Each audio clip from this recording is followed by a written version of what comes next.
Hey folks, welcome back to another COVID-19 update video. Today is March 31st of this lovely year so far, 2020, and we've got some good news and we've got some bad news. So first, some good news. Let's write that in green. Italy flattening the curve. It seems like it's working, and the total cases, first it was exponential for a while, then more like this, it was exponential, then linear, then, they're starting to flatten the curve right here. So that's great news. We'll see how long this flattening phase keeps going until it reaches a constant level, i.e. no more infections. Will probably be a long while. It could be years, but at least this is starting to slow down, so that's really good news. In other news, medical journal that I follow somewhat, The Lancet, came up with a more accurate estimate of the case fatality rate of COVID-19. So the case fatality rate, or how many people die, what the percentage of people that get the infection die from it. So this turns out to be 0.66% according to their studies that included China, South Korea, and interestingly, the cruise ships have been used as kind of isolated petri dishes, sadly, but they've provided valuable data. So data from these three places have shown that about 0.66% of the people that get the virus die from it. Now, obviously, this is skewed more towards the older population. I believe it was, if you're over 80, chance of death is something like 19%. It's pretty high. I forget the exact number here, so don't quote me. And then if you're under 10 years old, the chance was 0. But up until recently, I think that I heard of an infant just very recently, maybe yesterday or the day before. The days are kind of melding into each other. I think that we had an infant die, sadly. So still, they reported 0% fatality under 10 years old. So again, good news for kids. Okay, so let's talk a little bit about some comparisons to the flu and whatnot. So, this is 0.66% fatality compared to the flu's 0.1% fatality rate. And, a lot of people are saying, this is just, let's say 6x or 7x, but it's not that big of a deal, quote unquote. Well, see, I thought about it a little bit, and I think, we have to consider the cost or the burden of something being unknown. So right now we're at the early stages, perhaps, of the pandemic, and we're at this stage of the graph, but really we don't know if this is today. We don't know what the future looks like. Is it like this? Is it like this? Is it like this? Is it hopefully something like this? Could it even go down? And so this uncertainty over here is really what captures, or what causes the panic, quote unquote. This area, if you will, this area of uncertainty is the amount of panic that is rational to have. And so this is really why we treat this differently from, say, the flu or car accidents or heart disease or diabetes. All of these are, of course, diabetes. All of these are problems, but the reason why we don't panic over them is that we know what their graphs look like, i.e. we've reached some steady state, some linear state, whatever it is, we know what it's like and we know how to predict it. So the amount of panic / process that we have to add or enforce in order to control it goes down quite a bit. The reason why we have to be extra cautious and extra crazy about this thing is because of precisely not knowing what kind of explosion this is. Explosions are really hard to track when you're inside of it. Okay, so that's kind of I think that's a good kind of argument for the people out there that are saying, well, this is not a big deal, no big deal, no biggie. because they compare the rates to other people dying and other unknown problems that happen to humans, but the unknown aspect is the major differentiator here. Okay, so let's switch a little bit to the immune system. So we had some requests to talk about perhaps the immune system and the inoculum size and whether that really affects anything. Inoculum, I believe that's how you write that. Inoculum size of the virus, i.e., does it matter how much virus enters your system initially? Does that affect the course of the disease in any way? Is it more inoculum? Does it cause greater chance of death? Are they related in any way? What's the relationship here?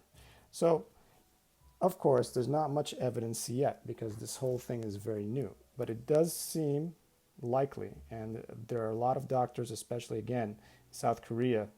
The most sober, scientific, rational discussion I've watched or read has come out from South Korea. Makes me want to move there, honestly. This place is great when it comes to scientific, rational problem solving, yet not, there's not so much process, not so much overhead, so they're kind of flexible, but they're still rational about it. I think they really hit the sweet spot when it comes to tackling this thing. But anyway, the situation there, some people have suggested that yes, the inoculum size does matter.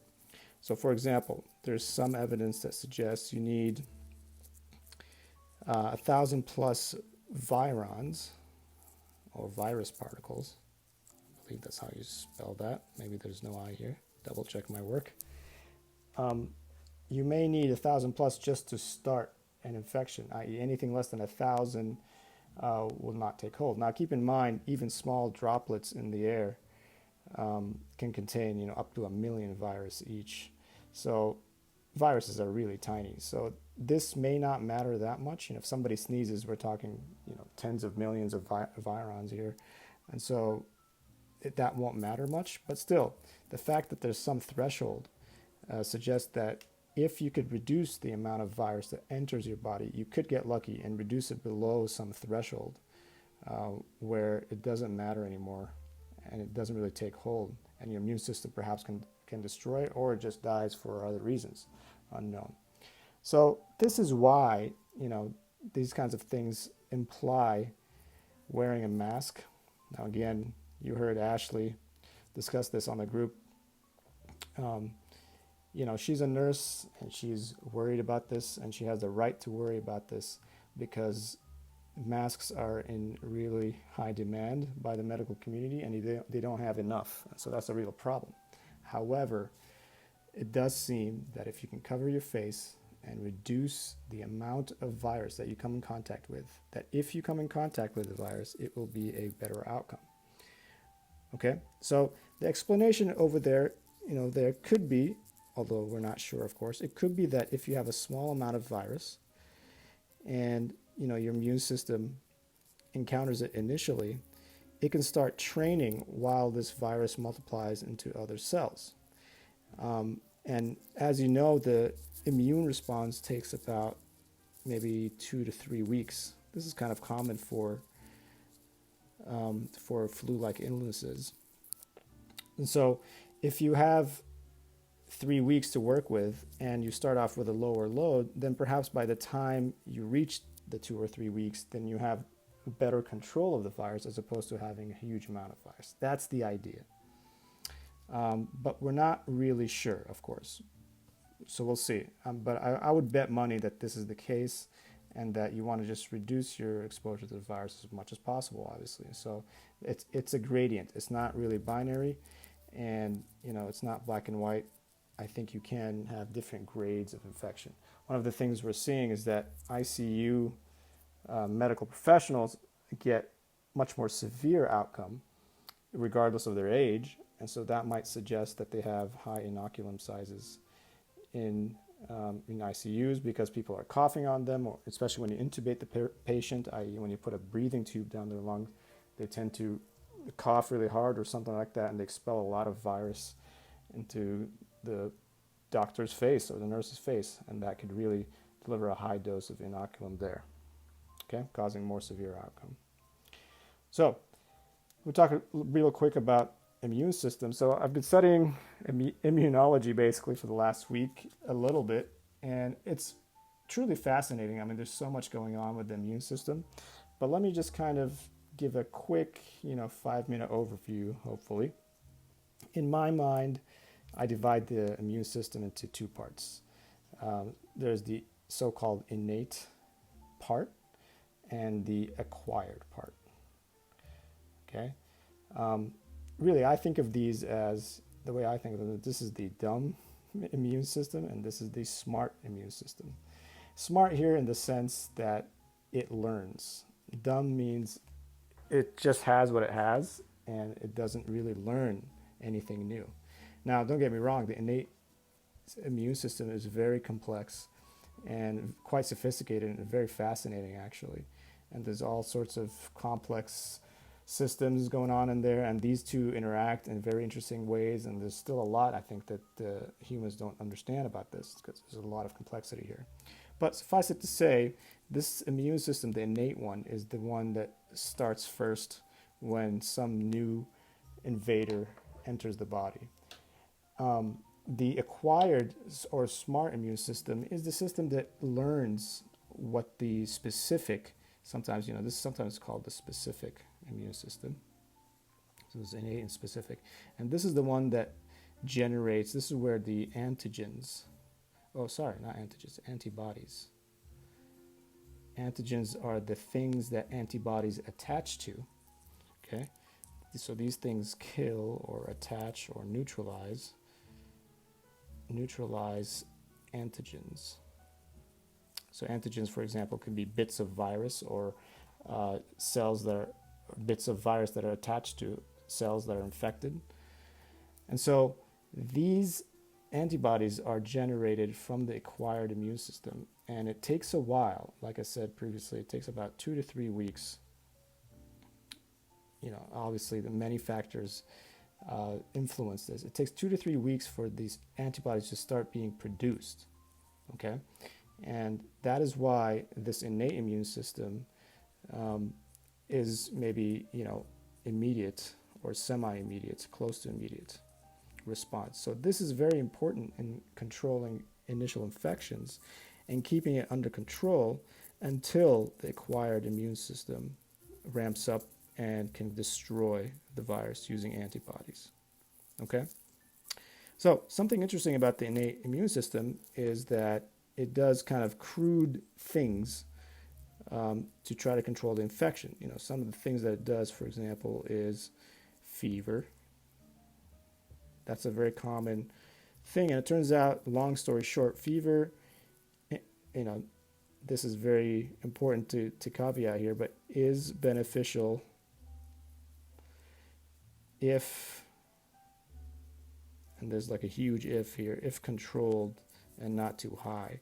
So if your fever is not too high, it actually has been shown over and over, even though in the West, especially in the United States, there's kind of a consensus to control fever and just reduce it if you have it. It's seen as kind of useless, but a lot of people disagree, and I do too. It seems like fever, if controlled, for me at least, if it's under 102, I try not to take anything to reduce the fever because it seems beneficial in killing viruses. One of the things it does, fever improves the rate at which immune cells replicate, and it also tends to reduce the spread of the virus itself. It interferes with the replication of the virus, and so there's all these kinds of things that fever is beneficial for, it looks like. So that's one thing. It also just tries to eat the virus, and you've got things like macrophages. These are specific and pretty cool large cells that engulf. They're kind of these big Pac-Man cells that eat small virus particles, let's say, or other cells that are infected with virus. They'll just swallow it. There's all sorts of things going on, but there's even kind of generic antibodies. I believe interferon, if you've heard of that, interferon, that's kind of generic, poison that the innate immune system, again, this is all the innate immune system here, Um, can't write sideways here.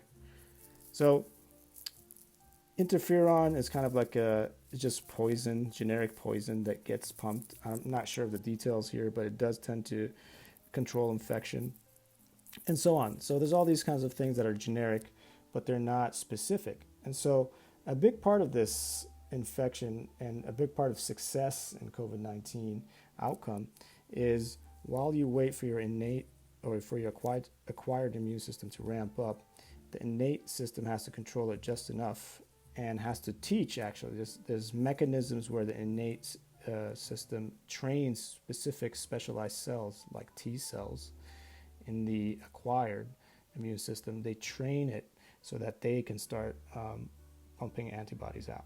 Now, an important and crucial point is that once the T cells and other acquired immune system cells start producing antibodies, they actually, or they should, produce some negative feedback to inhibit the innate immune system. It's kind of like, chill out, bro. We've got it from here. Don't go crazy. And if this step fails, then you can have a situation where this could produce a so-called cytokine storm. You might have heard of this. And this is a situation where this innate immune system kind of goes berserk. And this is indeed what causes ARDS, acute respiratory distress syndrome, and pneumonia and death, which is kind of crazy that your own immune system kills you. It basically goes into overdrive. But I didn't quite get why that was bad until I understood this mechanism here. You want to get to a situation where the T cells learn quickly so that you can avoid death here, because they will send active signals to inhibit the innate immune system, lowering the fever, lowering the inflammation. That's another one that I missed. There's a lot of inflammation that the innate immune system produces, which is good initially to recruit cells and improve blood flow and all that. But over time, this damages tissues, including the delicate tissues in your lungs. So there you have it. You want to make sure that your immune system is healthy in the sense that not just that it's strong in producing inflammation or fever, but you need it to be smart as well. This mechanism has to occur where the innate teaches the acquired immune system, and then the acquired immune system learns, produces antibodies, and inhibits the innate ones so that you don't get this crazy cytokine storm that can kill you. Okay? And why this might or might not happen is kind of random and kind of luck of the draw, and depending on your genetics and environment, all this kind of stuff. But obviously, as you get older, it's very clear that this, perhaps both direction mechanisms don't work very well, and so you can succumb to ARDS. Okay? So that's it for today. I don't want to make this too long, but if you guys want, I can dig deeper into the immune system and how that really works. Or if you want, I can pretend to not be giving medical advice, but give you guys what I do, my recommendations for having a good immune system. I've had this obsession with this for a long time because an immune system and devices, immune systems are really important when it comes to longevity, and I've always been a fanboy of longevity. So, you got to say this these days, otherwise you'll get sued and thrown in jail. But obviously, everything I say, look it up for yourself before you make any real decisions.